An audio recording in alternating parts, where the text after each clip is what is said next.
صباح الخير والعافية على عيونكم متابعي الأعزاء، متابعات الغاليات، شلونكم؟ أخباركم؟ إن شاء الله الكل بخير وصحة وسلامة. اليوم إن شاء الله أول يوم المدارس، رايحين نودي جنة اليوم للمدرسة. جنة excited to go to school? Yeah.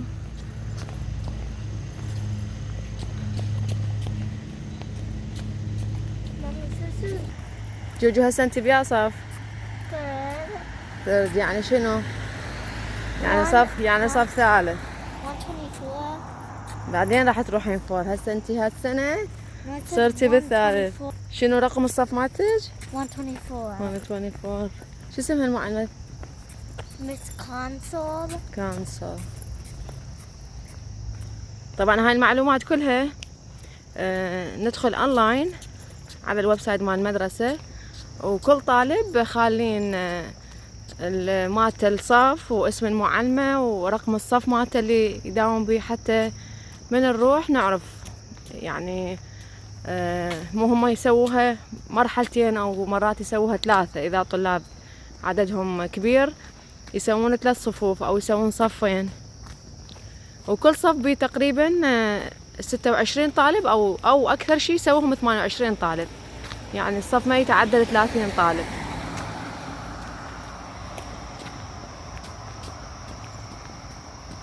ما شاء الله الخبر. الجو حلو همينه، مو كلش حار الصبح.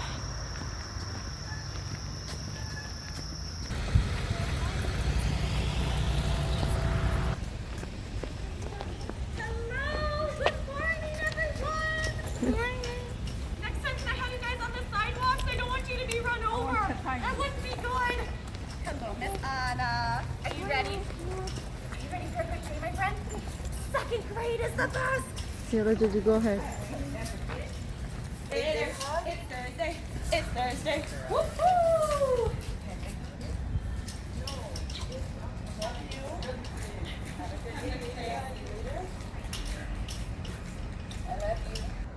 شوية وصلنا متأخرين، الطلاب كلهم داخلين.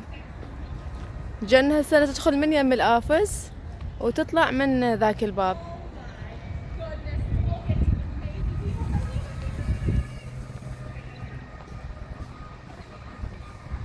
كل شي منظم ومرتب، يعني ما عندهم شي مخربط وهوسة، لا كله بنظام.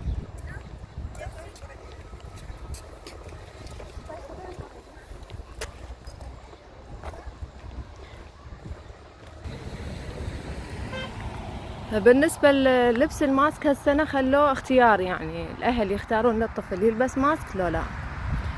أنا قلت لهم جنة تلبس ماسك، وكل شهر يدزون مثل الكت حتى نسوي بيها الاختبار مال الفيروس.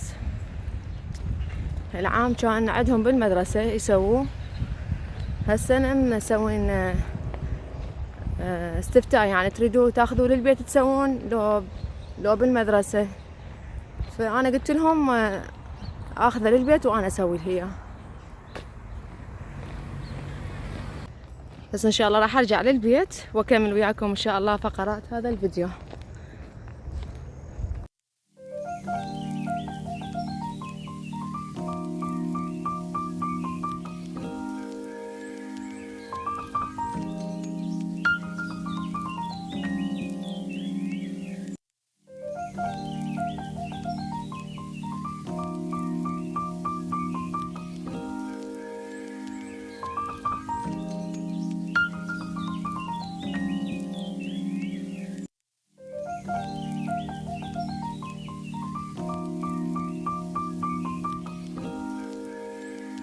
هنا أنا قلت خلي أسوي لهم آيس كريم حتى العصر ياكلوه، شوية الجو يصير العصر حار. عندي موز، أنا طبعا دائما الموز من أشوفه شوية يذبل أفرز أسوي للسموذي، أسوي من عنده عصاير. اليوم قلت خلي أسوي لهم آيس كريم. هاي هنا أنا عندي موزتين وخوخ همين قطعته مكعبات وفرزته. طبعا أي نوع فاكهة ترهم تسوون بيها الآيس كريم يصير طعمه كلش طيب وصحي وما ينشبع من عنده. بعد ما خليت الفاكهة محضرة الطعام، هسه راح اضيف لها شوية حليب اللوز. انا راح اخلي حليب لوز، انتو حابين تخلون حليب عادي او تخلون حتى كريمة خفق بكيفكم بالمتوفر عندكم، بس انا حبيت اسويها بحليب اللوز. شوية حليب اللوز يكون صحي، ويا الايس كريم حتى ما يبين طعمه. فاخلي شوية حليب وبعدين انزل الفاكهة اللي صاعدة على الحافات، وارجع اشغل محضرة الطعام الى ان يصير قوامه شلون الكريمي.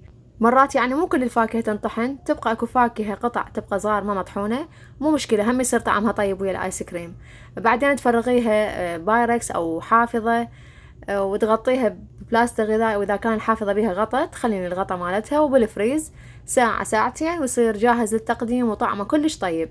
هسه ان شاء الله من يصير وقت التقديم راح اشوفكم شنو تقدرون تخلون على الوجه مالته. هسه اني راح اكمل شغل البيت، وان شاء الله بعدها اكمل وياكم فقرات هذا الفيديو. هاي صار هسه الوقت نروح نجيب جنة من المدرسة. سارة لا تركضين حبيبتي لا توقعين. سارة ان شاء الله الاسبوع الجاي تداوم من الساعة 11 الصبح لحد الساعة 2. فسوسو هم تروح للمدرسة بعد ماكو. ايه هي راحت شافت صفها، شافت معلمتها. دائما يسوون اوبن هاوس، يعني يوم يدزون ايميل للاهالي يقولون لهم مثلا ساعة معينة يحددون انه راح تجون تجيبون الطفل وتجون تشوفون الصف، تتعرفون عن معلمة. فهي راحت سارة شافت معلمتها، شافت الصف مالتها، يعني اخذت معلومات كافية عن المعلمة والصف وش راح تسوي وين تقعد. هاي هيئوهم قبل ما يبدون الدوام. فان شاء الله هي الاسبوع الجاي تداوم. وشوف الجو شلون تغير الصبح ما شاء الله، شلون كان جو حلو وشمس، بس تغير الجو. احتمال يعني يقولون بالليل تمطر الدنيا، بعد ما نعرف، العلم عند الله. مرات يقولون تمطر ويخلص النهار وهي ما ماطره. فدائما سبحان الله تدابير رب العالمين هي اللي تمشي بالأخير.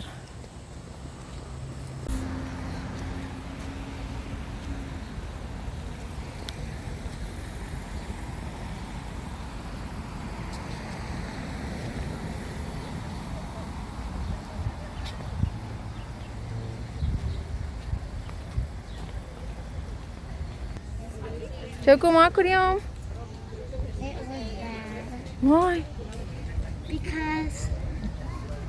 Because we had an assembly today.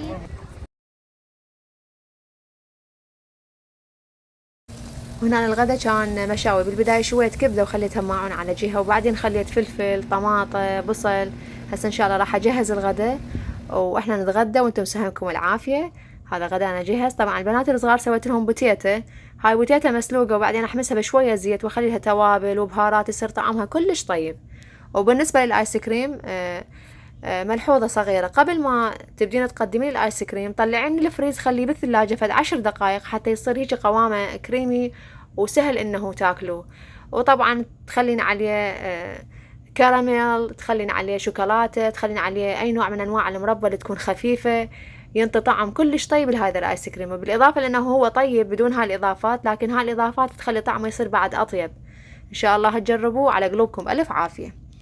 طبعا بعدها طلعنا للأسواق، قلت خلي أشوف شو منزلين. طبعا هاي الأسواق عندنا بيها الأشياء كلش حلوة.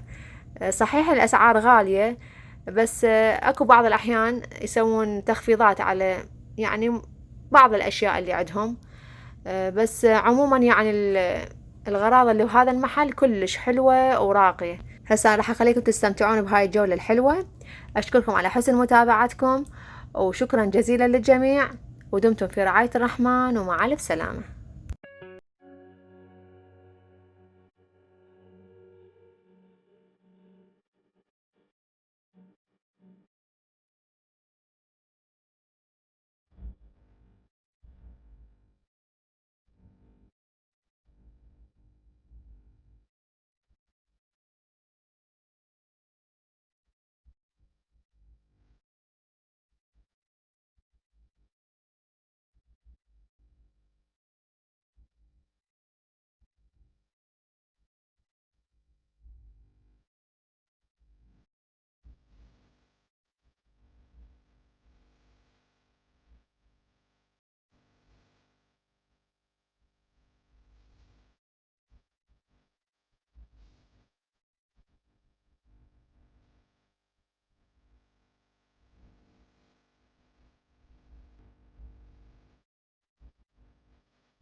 Bye.